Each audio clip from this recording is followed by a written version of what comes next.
my name's Johan Ackerman. I've built a couple of cars before. I enjoy doing some projects, and I've thought about this for a while, and I hadn't done a metal project for a very long time. And I thought it would be quite a challenge, to try and get the W210 E-Class, try and get it as close as possible to a GTR, seeing that it's from the same time period, and the front and back lights look similar. I had no idea what the body structure would be inside, but I thought I'd give it a try. Cars.co.za, Cars.co.za.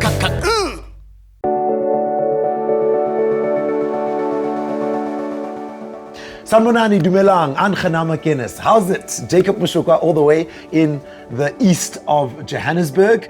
And the reason why I'm here is because I came to meet a legend. It's been almost a 2-year journey that this man started on.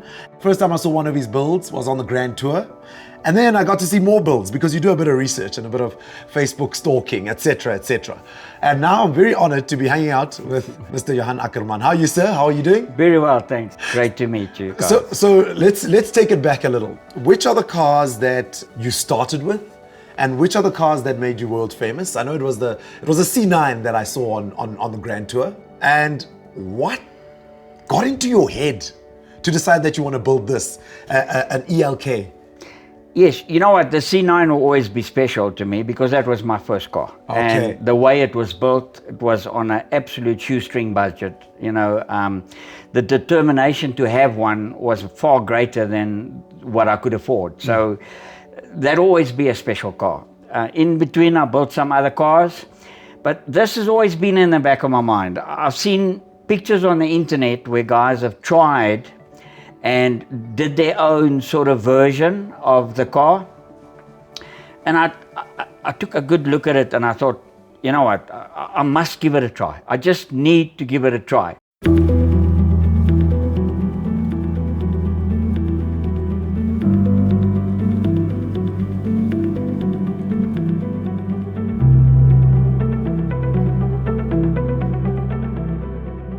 Well, it started off, I basically went and saw a second-hand Mercedes, basically a scrapyard, and I asked him whether I was thinking of a CLK at first, but then when I looked at it, the CLK was too small. It's too narrow and it's not long enough. And the E-Class they're easy to come by, there's lots of them. And I thought, well, if I scrap the project and if I don't get it right, at least it's only an E-Class, So I decided on the E-Class, and I'm very happy about it because it's longer and wider. It makes the project easier, and also everything is a lot more easily available. And I started on the front, the left-hand fender. Obviously, I must have messed it up about 3 or 4 times, but eventually I got it, and I thought, I'm happy with the look. And it's turned out that the E-Class is probably the better way to go about it. It gives you the width and it gives you that longer look on the car. And yeah, that's how come, I ended up with the E-Class. Obviously something like this takes a couple of weeks of planning. And I put nothing on paper. It's all in my head. I look at pictures and I think it through.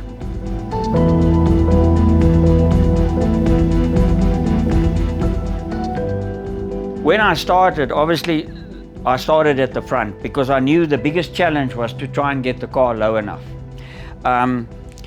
So everything was cut. The front bulkhead, I cut out the centerpiece because that's going to go back. Obviously, it has to be modified. But I didn't want to change the configuration of the door. I wanted to keep the door so that it's easy to get in and out. A friend of mine actually was very good to give me the RC car body, and so at first I didn't have that, so I started with a little 132 scale little slot car, and then I got that, and I basically measure from here and I try and apply it to the car as close as possible. I'll never get it exactly the same, but that wasn't the goal. That's a composite car. It's basically custom made, custom designed body with basically CLK front and rear lights. That's about the only thing that's in common. Yeah, that's the only thing that's CLK. People say it's based on a CLK. It's not. I mean, the front and the rear lights are the same. That's about it, you know.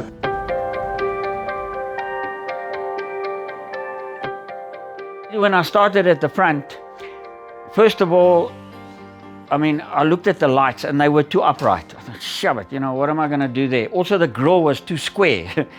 So I've remanufactured the grille frame to take a W203 grille. Obviously, that's an old model. It will get the later model with the 3 slats in, so it will look similar to the real car. The lights, I've tilted the light. This side still has to be done. Remanufactured the grille frame, and then I actually asked the guy whether he's got a second-hand bumper for me, but he didn't have one. So I decided, well, let me make it out of metal. The only thing fiberglass now will be the back bumper, you know, because it's plastic anyway. But the rest is all metal. I'm doing it all metal.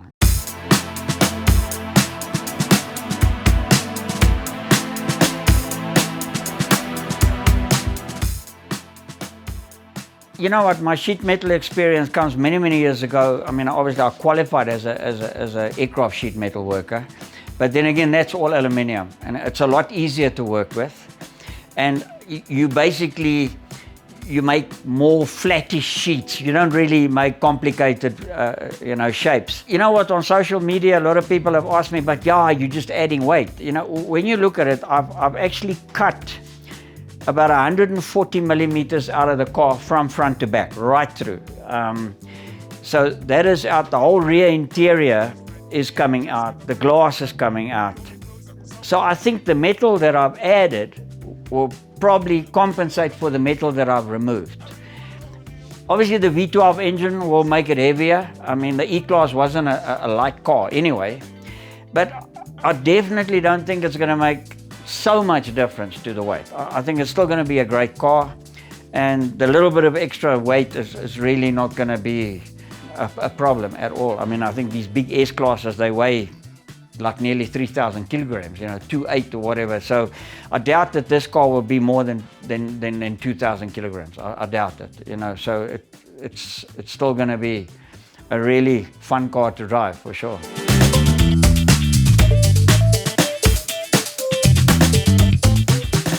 I think we also owe this conversation a lot of attention on the engine itself, sourcing the engine from the S600, if I'm correct. Yes. V12. The engine was a difficult one because there are not that many 600s around. Yeah, how did you get it? And also people who have them tend to look after them. They're quite collector's pieces. So I was very fortunate. The guy that I work with is also like Mercedes crazy, and he's a Mercedes fanatic. I knew he had a V12, and I said to him, you know what, sell me the motor, you know, it has to be a M120 V12, nothing else. And, you know, it just has to be. I've been very fortunate to get the right motor. Obviously the ITBs is engineering done by somebody else. That's impossible for me to do. Somebody suggested it on Facebook. At first I tried to do a single 100 millimeter throttle body, and it just didn't look right. And then somebody suggested, man, you know, go ITBs. Look, I'll be honest with you, it was a total nightmare, but I am so happy that I went that way. I am overwhelmed. I mean, the sound of this thing is just, and with trumpets on, it's gonna look absolutely crazy, absolutely crazy.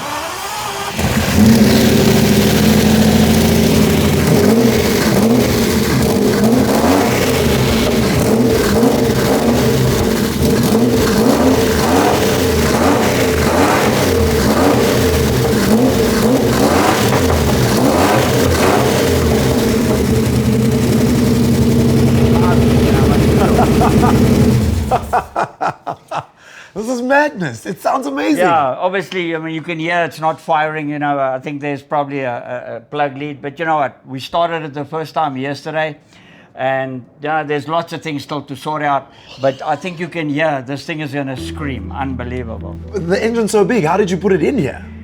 Well, that's another trick.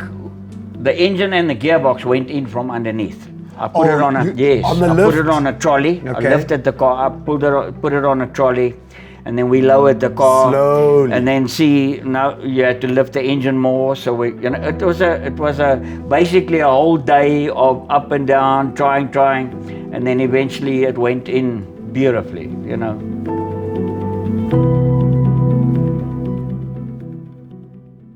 Looking at the back of the car, obviously the taillights are slightly different, but on the real car, the taillights are much lower. So I knew I had to, cut them and bring them down. The other thing was the wing. I'm not crazy about the wing, but it's a feature of the car. It was built in 98 or 97 or whatever. And I thought, well, how am I going to build a wing? And I still wanted a functional boot.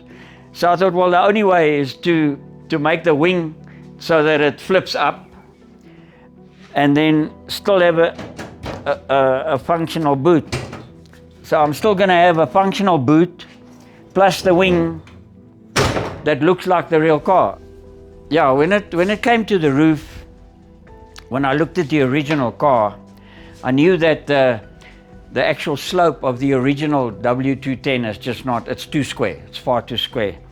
So I looked for, luckily he had a CLK roof available. So I said to him, well, a scrap CLK. So I said to him, cut me the CLK roof and I'm going to make that fit. And what's nice about it is this, the C-pillar will now be mounted onto the actual frame with the subframe of the suspension. So it's ideal, it's directly above it. And the front, the A-pillar will just be supported by the front strut, so it all worked out beautifully. And then what I used is the W210 right-hand back door frame, and I swung it and I re-modified it to make this, because I didn't want this big chunk, as I'm going to use similar mirrors to the race car.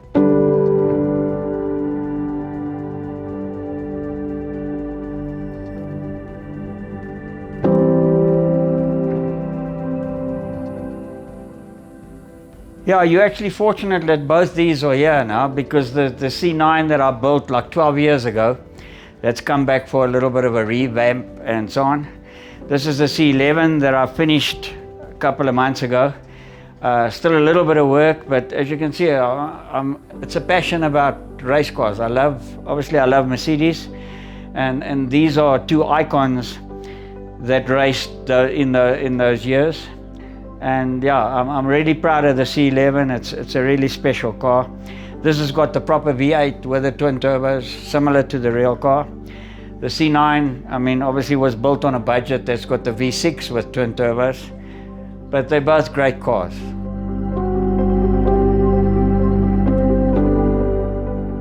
I'm not in a hurry with this one. I want this one to be right, Obviously, it can never be perfect. I mean, it's hand-built. I mean, it's hand-built by two people in a shed.